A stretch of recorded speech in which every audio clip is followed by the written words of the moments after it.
완성 지점으로 가는 기도가 주기도문, 주기도문의 마지막 부분인 우리를 시험에 들게 하지 마시옵고 다만 악에서 구하시옵소서라는 청원입니다. 여기서 우리는 시험을 잘 보고 넘어가야 합니다.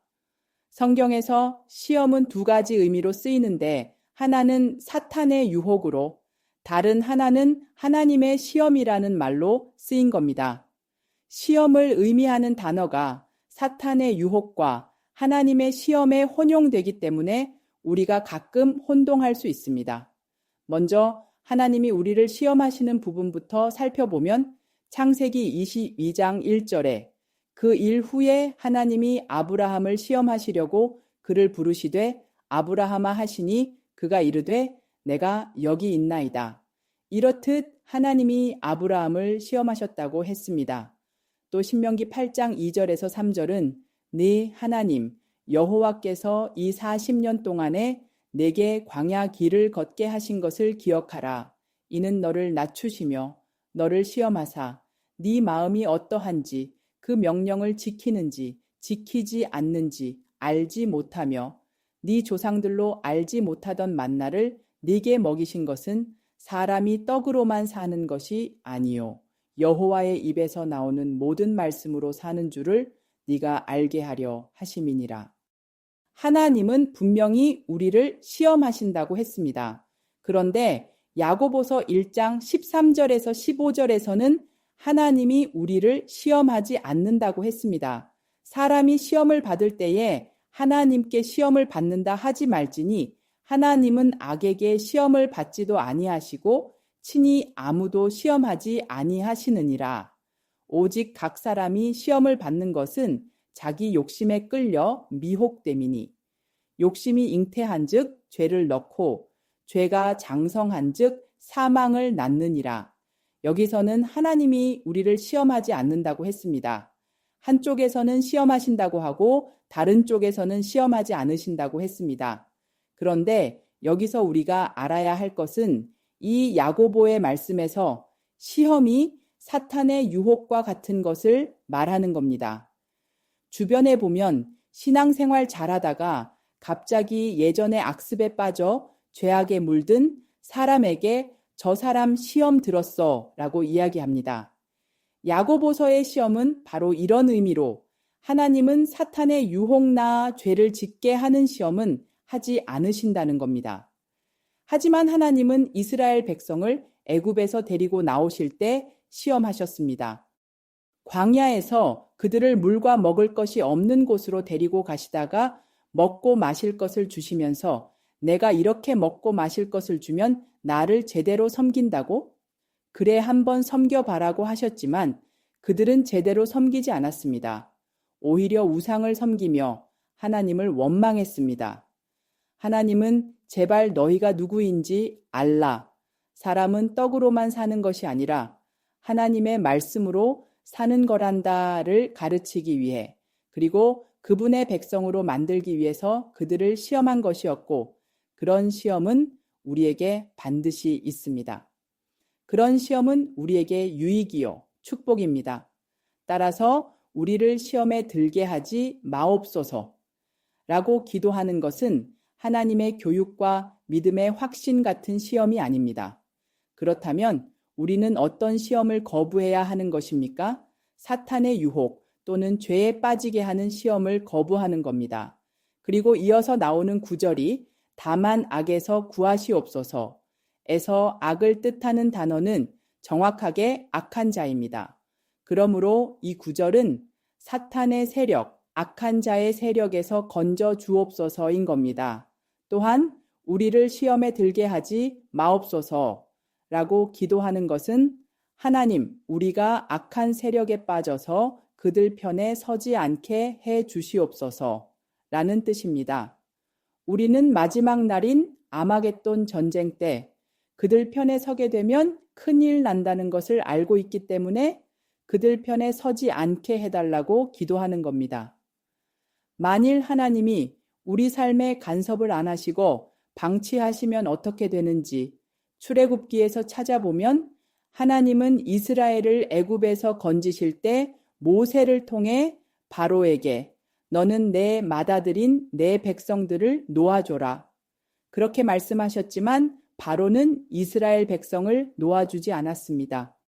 그런데 그때 하나님이 바로의 마음을 강팍하게 하셨다고 했듯이 하나님은 애굽의 맏아들을 다 죽일 계획을 하셨습니다.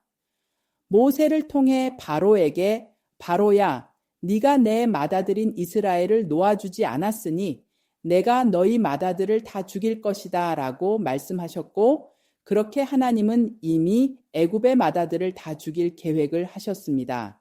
그런데 그렇게 한 번에 결론을 내신 게 아니라 9가지 재앙을 거기에 더하셨습니다. 처음부터 맏아들을 싹 죽였으면 바로 나갈 수도 있었는데 말입니다. 그리고 하나님은 각 재앙마다 바로의 마음을 완악하게 하셨기 때문에 그가 이스라엘 자손을 그 나라에서 보내지 않았다고 부연 설명을 했습니다. 완악하게 또는 강팍하게 라고 표현하는데, 그렇다면 그 뜻이 무엇인가? 놓아주려고 했던 착한 사람의 마음을 하나님이 자꾸 독하게 만들어서 놓아주지 못하게 했다는 것인가? 아닙니다. 이 말은 하나님이 그들의 정욕과 죄성을 그대로 내버려 두었다는 겁니다.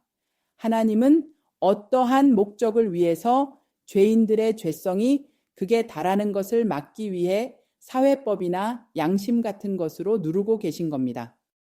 그리고 하나님이 인간의 정욕대로 놓아둘 때 인간이 어디까지 악해질 수 있는지를 보여주시기 위함입니다. 하나님이 정욕대로 방치해두면 그분이 살아계시다는 증거가 그들 눈앞에 펼쳐지는데도 그들은 하나님 앞에 칼을 뽑아 든다는 겁니다. 강이 피로 변하고 태양이 빛을 잃고 황충과 우박이 쏟아지는데도 그들은 하나님을 향해 칼을 뽑아 들었습니다. 그리고 구름 기둥과 불 기둥으로 이스라엘을 보호하는데도 끝까지 쫓아갔습니다. 상식적으로 눈앞에 태양이 빛을 잃고 강이 피로 변하는데 그들을 쫓아가겠습니까?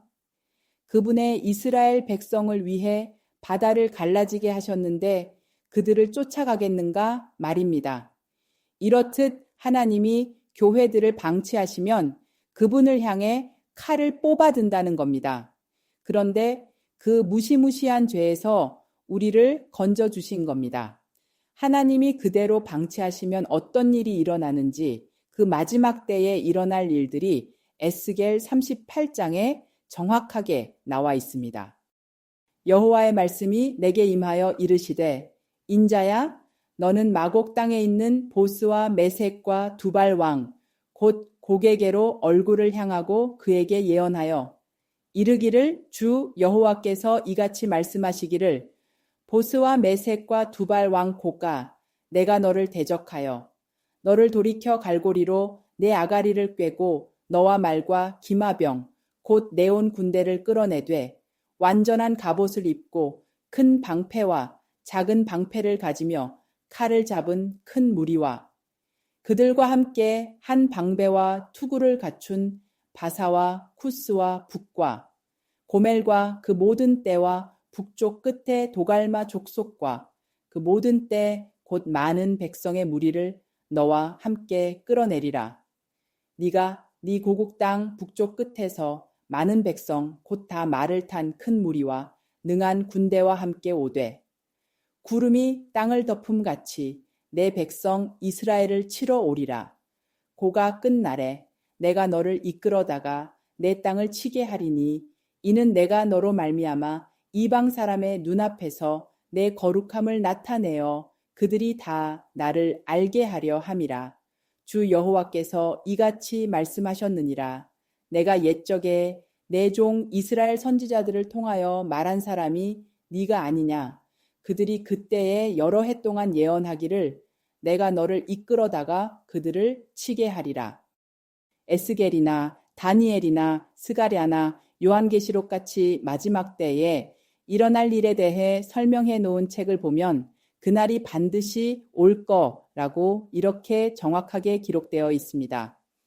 이 이야기는 마지막 때에 우리에게 일어날 아마겟돈 전쟁을 말하는 곡과 마곡의 전쟁이라는 부분입니다.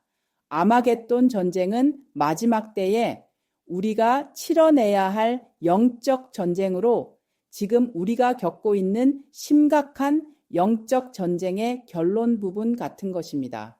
지금은 하나님이 사회법이나 양심, 윤리나 도덕으로 우리를 막고 있지만 언젠가 막힌 댐을 풀듯 우리를 풀어놓으실 때 인간은 굉장히 악해질 거라는 겁니다. 조직을 만들어 지금 한국교회 목사들이 하나님을 향해 칼을 뽑아 들고 있지 않습니까? 하나님이 내가 너희의 그 세력들을 갈고리로 아가리를 꿰어서 끌고 나온다 라고 하셨듯이 전쟁을 하게 하신다는 겁니다. 그러면 마치 하나님이 전쟁을 유도하시는 것 같아 보이지만 하나님이 갈고리로 아가리를 꿰어 나오는 그 이야기가 바로의 마음을 강팍하게 하셨다는 말과 같은 의미입니다. 하나님이 놓아두면 인간은 그렇게 됩니다. 그렇게 하나님이 교회를 놓아버리면 계시록에서는 사탄이 무저갱에 갇혀 있다고 했습니다. 지금도 우리는 세상 속에서 사탄에게 끊임없이 공격받고 있는데 성경에서는 지금 사탄이 갇혀 있고 어느 날 풀려날 날이 있다고 했습니다. 여기서 우리는 무저갱을 장소적인 개념으로만 이해하기 때문에 성경의 내용을 깨닫기 힘든 겁니다. 무저갱에 갇혀 있다는 말은 하나님께서 예수 그리스도로 우리의 죄를 모두 도말해 버리셨기 때문에 그래서 사탄이 쫓겨났고 이 땅에서 더는 우리의 영원한 생명에 관여를 할 수 없게 된 겁니다. 그런데 끝까지 교회를 더럽히는 것은 그럼에도 우리의 영원한 생명에 어떠한 영향도 미칠 수 없다는 그 상태가 바로 사탄이 무저갱에 갇혀 있다라고 표현한 겁니다. 히브리서를 보면 자녀들은 혈과 육에 속하였음에 그도 또한 같은 모양으로 혈과 육과 함께 지니심은 죽음을 통하여 죽음의 세력을 잡은 자, 곧 마귀를 멸하시며 이치일사.